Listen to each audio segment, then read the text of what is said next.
All right. I'm gonna show super quick what I'm finding here. Um, Basically, I'm creating this little dashboard here.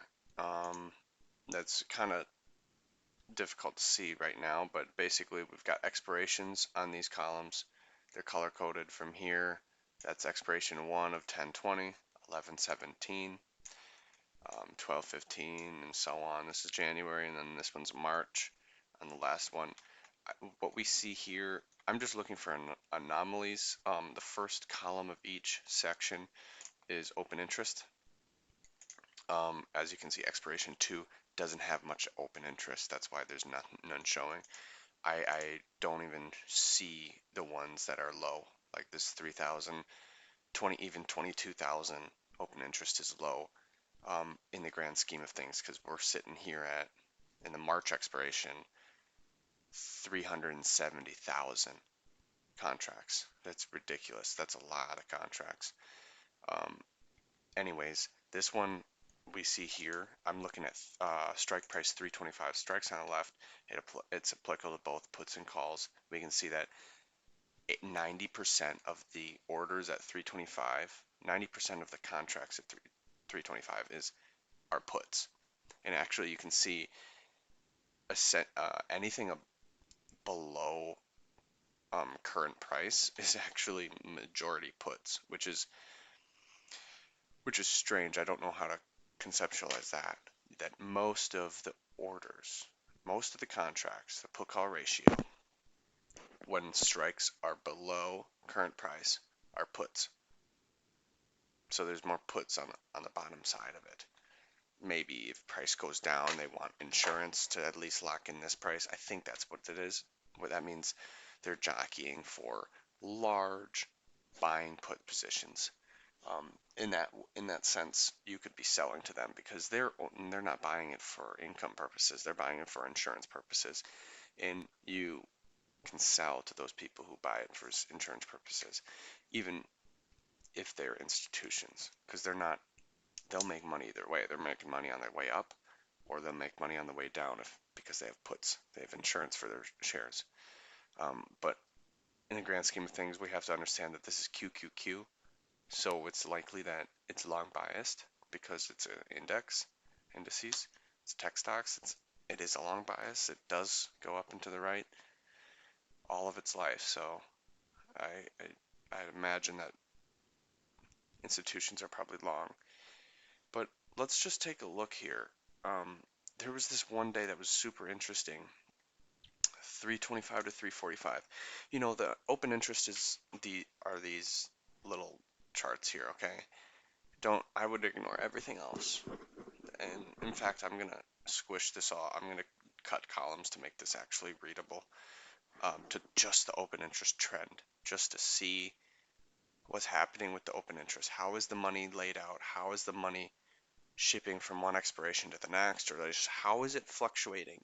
So you can get a read on what's going on right now, catch you up to speed with current price.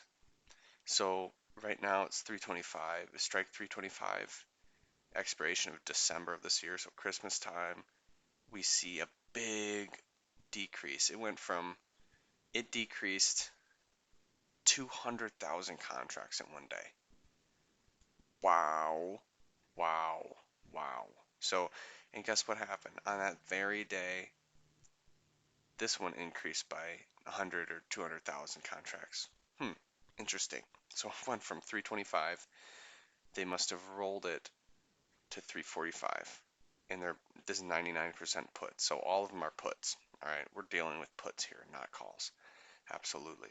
So now that helps us a lot because there's four options. There's four options. There's right short call, long call, short put, long put. And in this case, we eliminated two because we know that they're all puts. We know that 99% of the strike price at 345 are puts. That's ridiculous. All of them are puts. 367,000 puts. No calls, just puts. Um, Crazy. So we've eliminated. Now we have two options. The two options are they short puts or long puts? Now, obviously they're both. There's 367 contracts. There's buyer for every seller. There's a seller for every buyer. I'm just trying to find out which one's the institution. I mean, if you're getting out of 200,000 contracts in one day, nothing happened that day. I already looked at the chart. Nothing really happened that day. This is one account. This is one institution that's liquidating their position at this strike price and putting it into the strike price. It's clear. It's clear that it's one position because there's nothing that was urgent about this day that would cause a rapid decrease in open interest. What it was is one guy's decision or one institution's decision to say we're exiting. And guess what? This was 325. This was expiration of December 15th, but the day that this occurred was September 29th. That's a Friday, the last Friday of the month. This is a rollover day. This is a classic roll. And this is why this data is important, that we can see the roll from one strike to the next. We can see the money fluctuating. How are they jockeying their positions? And it'll help us in our pursuit for a little chunk of a little chunk.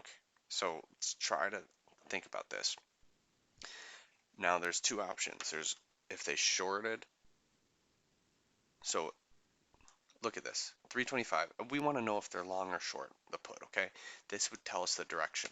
If they're long puts, um, they're thinking that market can go down. That's probably the insurance. That's my bet.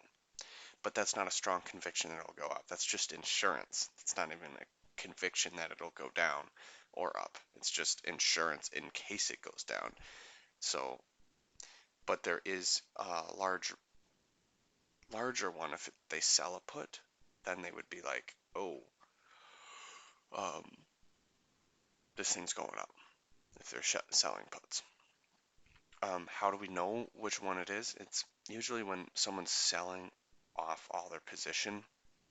They sell, even if it's large, it'll push price down because there's so many sellers, a cloud of sellers pushing down. This cloud's getting smaller, but it has to keep on going down and find buyers. When there's the buyers at 20 are all done, you go to 19, find all the buyers, you use them all up, and then you go to the next one, you use until all your contracts are out of your account. Now, that's what happened this day. That's what happened this day because you can see there's 200,000 contracts. That's not just like right at 20. You have to drive price at some point. So I'm going to look at the volume of this day and see when exactly this happened. And we're going to see if price went down or up. So this is September 29th. When we know price went down or up, when price went down, that means they had long puts and they sold the puts. If price went up, we can see that. They were short puts and they bought them back by the cover. So let's take a look. September 29th. I'm just going to go, yep, September 29th. This was what expiration? December? I think December 15th. Let's take a look here. December 325, so we gotta go all the way down. December 15th, was that expiration? December 15th expiration, strike 325. December 15th expiration, strike 325, and we know they're puts, so we go to the puts. Look at that open interest, 223,000, and it diminishes down to 90,000. So I guess 100,000 gone. 330s have a lot also. Let's look at 330s on this dashboard. 330s have a lot right there, and it didn't really get cut down too much. Those 325s just got liquidated though. Liquidated. Let's take a look. 325s. Let's send this to red. I think, no, wait, hold on. Charts are red. Alright. Send to red. 325s. Send to red. go. Alright. I want theoretical. Good. Alright, so let's take a look at the volume. Oh my gosh, this guy didn't care at all. This guy did all the volume in 1 hour. Did it do it in 15 minutes? Yeah, in 15 minutes. Did they do it in 5 minutes? Did they just press buy? Yeah, it's in 5 minutes. Yeah, this guy just did one order. This is not an acute trader, not using an algorithm. They're just saying buy, buy. So this is what happens with price. It happened at 1300. Let's do 5 minutes. Oh, what? Why is it half an hour's? So this is what I don't understand. If this volume was 141,000 contracts, how did you not move price and show candles? The volume is so sparse on this 325 that it's hard to see. Let's look at 1300. Let's see if it drove price at all. 1300, this happened.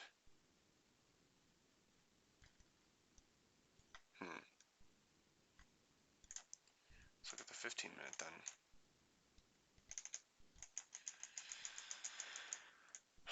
Alright. This happened at... Okay, hold on. I need a chart here. Alright. Pan, please. This can go to 15-minute, just as this one is. Alright, let's see here. So this volume change, boom, at 1300, and you can see that price went down. This is a candle that price went down. That means they sold puts. If you look at the volume, I'm looking at it right here, and ever since the volume hit, price diminished. This means that they sold puts. They're driving price downwards. But really, this volume happened within these 15 minutes. Right at the top there. I think price went down. Let's look at 1300 today. 1300's right here. Right here.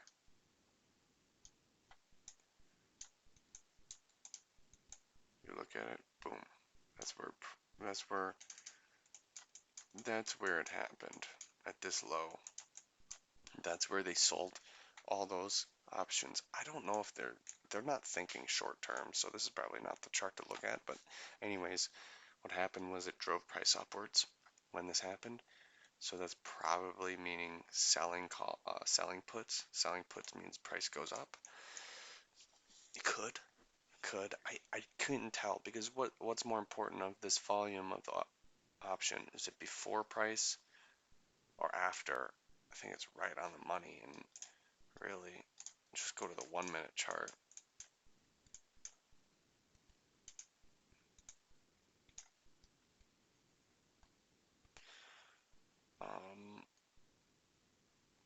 Man, oh man. Oh wait, what's over here?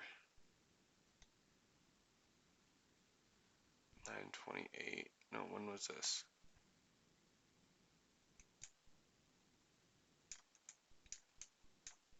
Yeah, that was the last day. Okay, this is the day. Boom, huge volume. And it hit this volume, it got filled up here at 3.9, and then it left. I would like to see where they're actually filled. Where they were actually filled, like an option volume profile. Is there any volume profile in here? This would be lit if there's volume profile.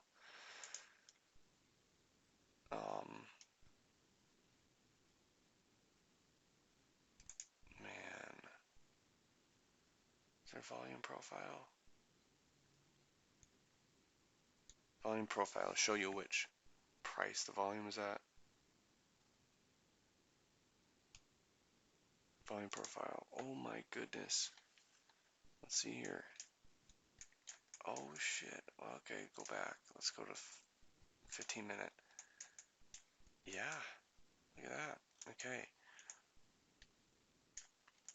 What is this? What is these red lines?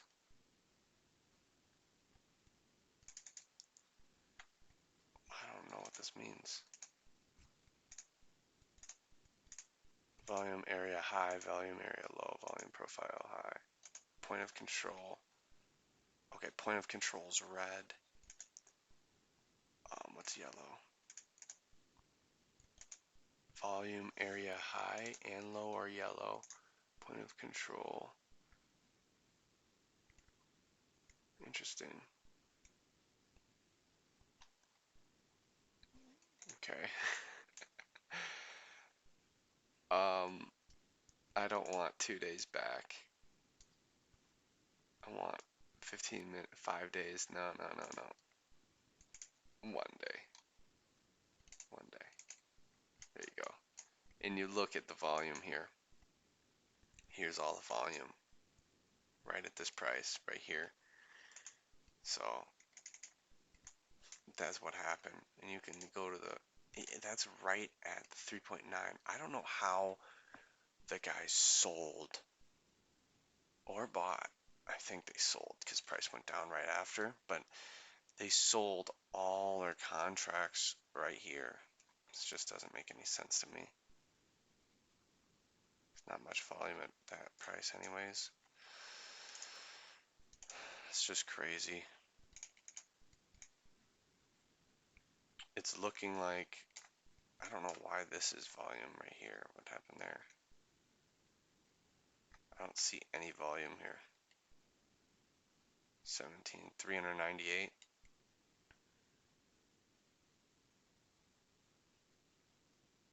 No, I don't see any volume. I see only volume right here. Boom, 141,000 right there. I don't know what that is.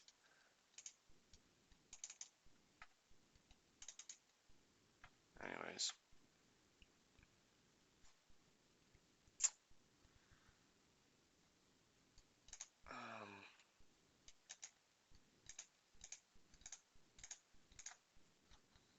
Whatever, I guess. Whatever, man. That's the volume profile. Anyways, that's what I see here. It hit at 3.92, and that's where everything happened. You can say this at 1300.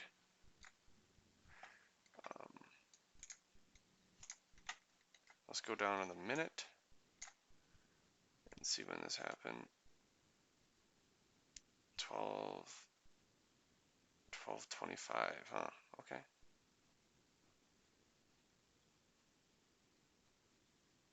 12:25, it looks like it happened. That's 12:25 around here. So let's do that. Let's take a look at 12:25 then, eh? 12:25. All right.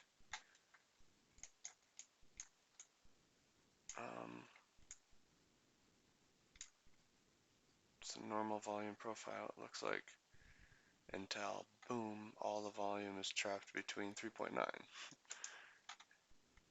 right, 325 we're looking at.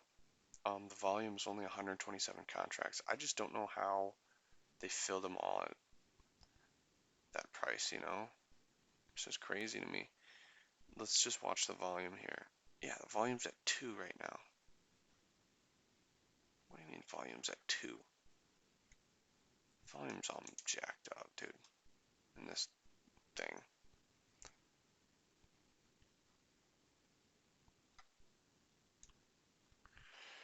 The volume should spike 100,000, but actually it was at 127, so they got volume messed up. I might not even trust the volume then on this thing, because they do have volume wrong. Darn. Yeah, their volume's effed up.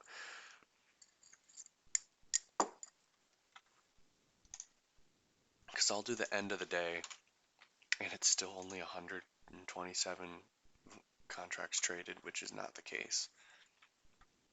It's not the case. I mean, I'm looking at day 8, from day 8 to day 9,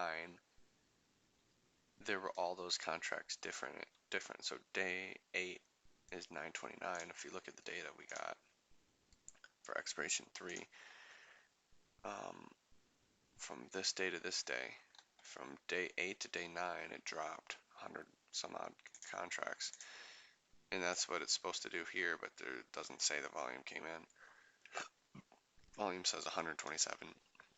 It's not right because the chart says a lot more volume. The chart says for this option there's 141,000 traded, boom, at 3.9. So anyways, in my opinion, long story short, they sold. That's what I think happened. So they sold the puts. So our assumption was pretty much correct, saying why did this volume come from 325 to this? That's why. Let's look at the 345s in March 3rd, excuse me.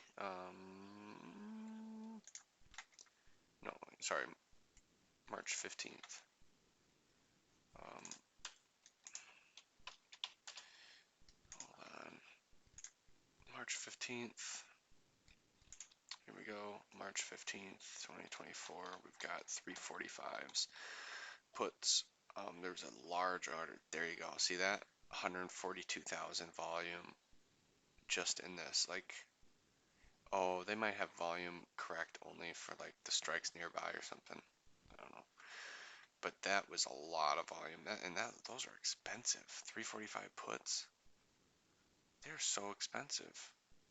And they're out of the money. Wow. Okay. If they bought these, then there's a lot of puts being bought. I don't know. I think that's bearish. I think that's bearish, man. Watch this. Watch this, huh? Watch what happened here. That's the volume profile. Boom, boom, boom, boom, boom, boom. Because right here, look at that. 141,176 at 1300. Dude, this is the same guy, the same order. Boom. Happened right there. And price cratered down, down, up and down, down. It doesn't seem like that many orders affected price, which is so concerning to me. I don't understand how the options market can handle that much volume. You're putting in so much money in one position, unless they're buying and selling to themselves.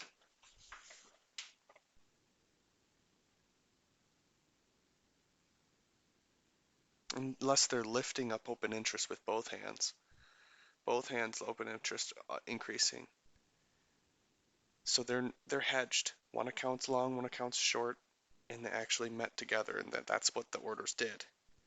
That's what the orders did. In that way, they're not dictating price. They're just with each other. And then when they know which direction they do, they let them fall. They'll let one side fall and one side win. And that's how they make up all the money.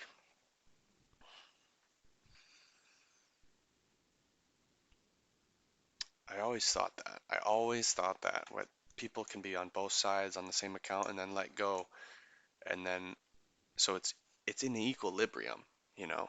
But then if they let go of one side, since they're the majority, they're 2/3 of the volume, if they let go of one side, it's going to move. The price is going to move in that direction, whatever side they're heavy on. That's where it's going to move. So I don't see, I mean, yeah, price went down and then it hit the wall. Price went down again. So in that sense, they're selling. So are they selling 345s? The 325s they sold. I would imagine they buy the 325s. I think they're selling. Yeah, that's what I think they're doing.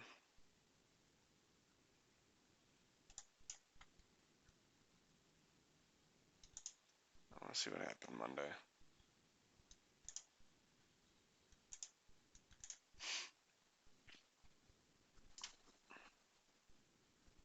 Wow.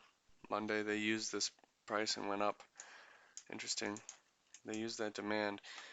The demand this we circled is where the options exchanged. So we're thinking that that's uh, that's an area of interest and it bounces from there. It's interesting. But still, there's nothing. I'm okay. Ever since the volume it went down, you could say that they sold, but that wouldn't make sense because I thought they um, sold these. But it makes sense that both options go in the right they're the same direction because they're both puts. So I just thought they'd roll into the next one, and they could. I just don't know if the the rapid buying of the put as price goes up, as price dictates the put's value. I don't know. Did go up? Maybe if price went up, implied volatility went up. I don't know. But I see open interest freaking skyrocket and open interest deplete from here and go into here. Oh, what are we trying to get from this though? That's the problem. 345s. Is there any like I don't know, any hint at what's going on? 345s. Price went up. It looks like they sold on both. It looks like the put value went down after the volume, you know. So if price went up all the way and they want to just capture as much profit as possible, that means they bought the put. And then boom, they sold it.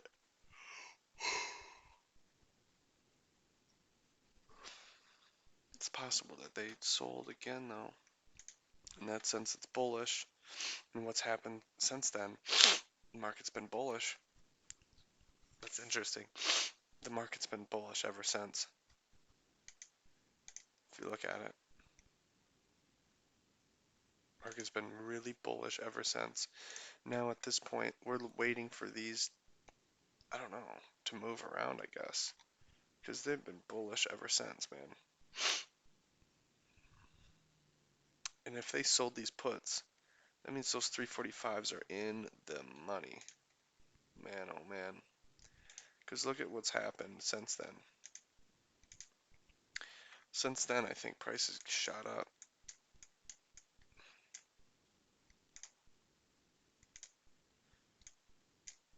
Yeah, look at that.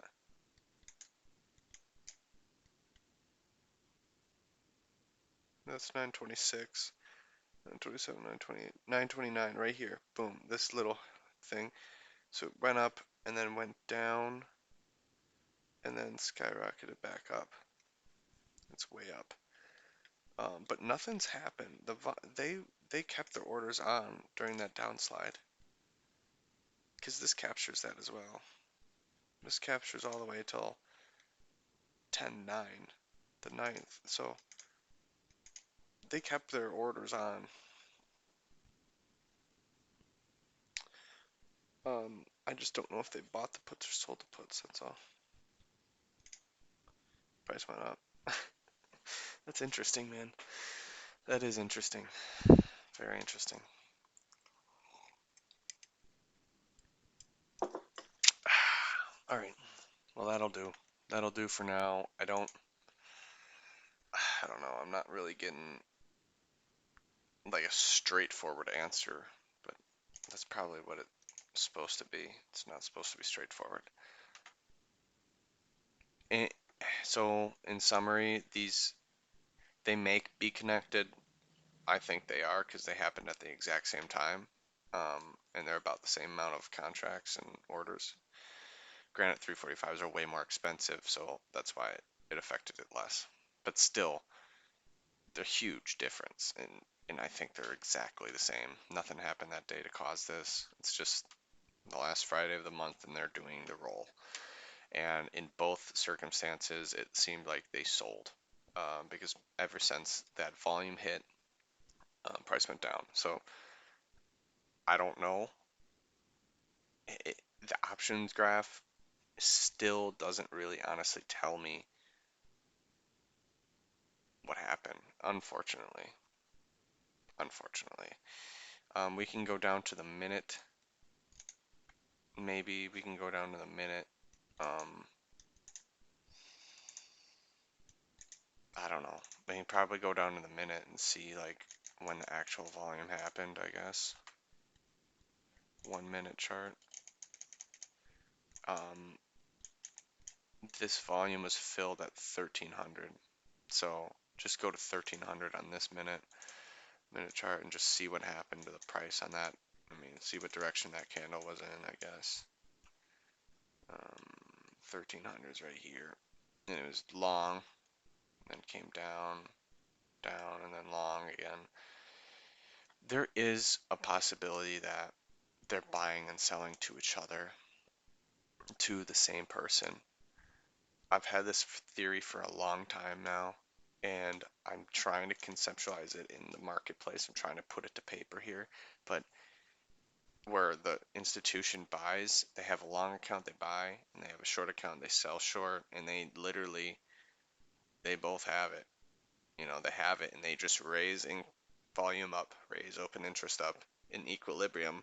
Price is not moving, but it's getting more and more potential energy, and then boom, the price, they might push price a little bit, and then let go of the calls or let go of the one side of the position. They sell them all, and then only the long puts just fly. And I think that's what happens. I do. Futures markets and options market. I think that they raise them together. It's like that's what I would do. I would just raise them together. Yeah, nothing's happening. Nothing to look at here. Open interest is just increasing without price movement. I think that's a good thing to look at. Open interest, big increase or or decrease. No, big increase without price movement is equal to um, um, taking both sides, adding up potential energy for collapse to one side and big profit. That's generally what I'm thinking. That is what I'm thinking. So we'll see.